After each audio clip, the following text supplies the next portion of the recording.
This is a beautiful freedom camp just 8 kilometres outside of Blenheim Central. It's owned by Marlborough District Council. I've drawn orange around the area that campers are allowed to stay. There are plenty of black swans and ducks to look at, and it's surrounded by vineyards, so it's quite beautiful. There's a cycle trail here called Taylor River Trail. Taylor Dam was built in 1965 to prevent flooding in Blenheim.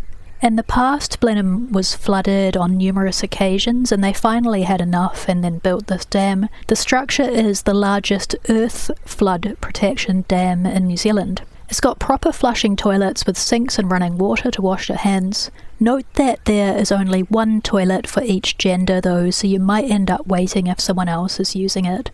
Be aware that the toilets are a good 300 metres away from the designated camper parking spot. I use the toilets during the day, but you wouldn't want to go out in the dark and walk that far. The council says they limit the Freedom Camp to only 12 RVs per night.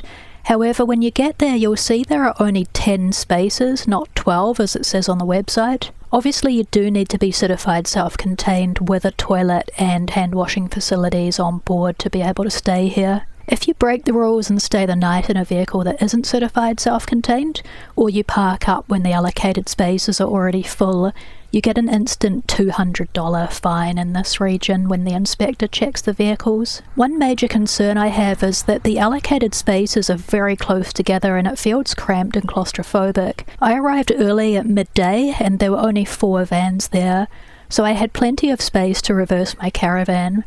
By 4 or 5 p.m, every one of the allocated spaces were taken. The gap between campers is so tight that you almost hit the camper next to yours when you open up your door. I think it's quite dangerous having campers this close together. The New Zealand Motor Caravan Association has a safety code that requires a minimum 3-metre parking space between RVs, and the reason for this is in case your RV catches fire when you're cooking. Because RVs are fitted with gas for cooking, they go up in flames very quickly, and with only a tiny bit of space between vehicles at this park, your RV will catch fire too if the vehicle next to yours catches fire. Because of this hazard of having RVs so close together, I only stayed 1 night even though you're allowed to stay 2 nights. I don't find it very relaxing staying in such a cramped campsite anyway, but it is great for 1 night as a stopover on the way to something else. By 6 p.m, more people in vans were showing up and they were having to drive away and find somewhere else to sleep as this place was already packed out. I would guess maybe a dozen people showed up here after it was full and they had to turn away and then find somewhere else, which gets harder when it's dark as well. So I can't stress that enough, that if you're not here by 3 p.m. or 4 p.m, then just don't expect to get a space here at all. The sun goes behind the trees at 5 p.m, so you don't get any more solar power after that time. Normally I'd get solar power until at least 7:30 p.m. at this time of year. It's just something to be aware of, because if you showed up after 5 p.m. planning to charge your solar batteries, then that's just not going to happen. And of course there would be no spaces left if you wait until 5 p.m. to show up here anyway. In this photo on the council website, the campsite parking looks fairly flat, but once you get here you'll actually see the whole place slopes downwards strongly towards the toilets. You can see the slope in my photo here. This means your RV will be sloping to the side the whole night. I tried to correct the slope with my levelling ramps, but I didn't do a very good job because it slopes down to the back left. Don't forget to put your handbrake on because the slope is really noticeable. There was supposed to be a fresh water tap here somewhere to fill up your drinking water containers, but I couldn't see it and I only found the sink in the toilet for water. I always bring my own drinking water and enough water for my caravan tank so I can wash my hands and clean my teeth in my caravan. Because of the lack of space here, I definitely don't recommend coming here if you have one of those caravans that has the external water barrel that sits on the outside of the caravan.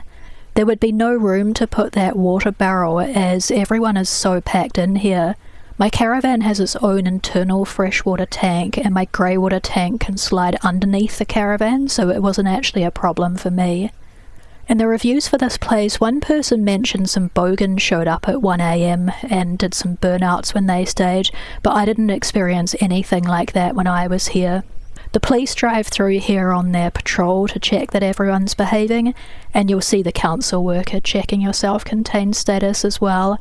And as I mentioned, it's a fine of $200 if you are not obeying the rules with a certified self-contained status. In New Zealand, there's of course a 10 p.m. noise rule where there's no music and noise allowed after 10 p.m. when people are sleeping. All of the tourists staying here followed the 10 p.m. noise rule, which was really great to see.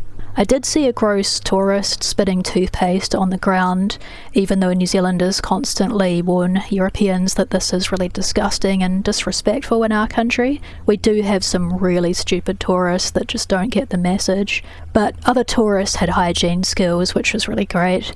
It's just a few that ruin it for the whole lot of everyone else.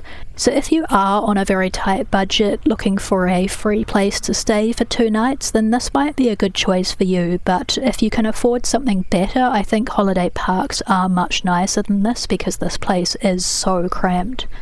It was fine for 1 night though, and it is free. Happy camping. Bye.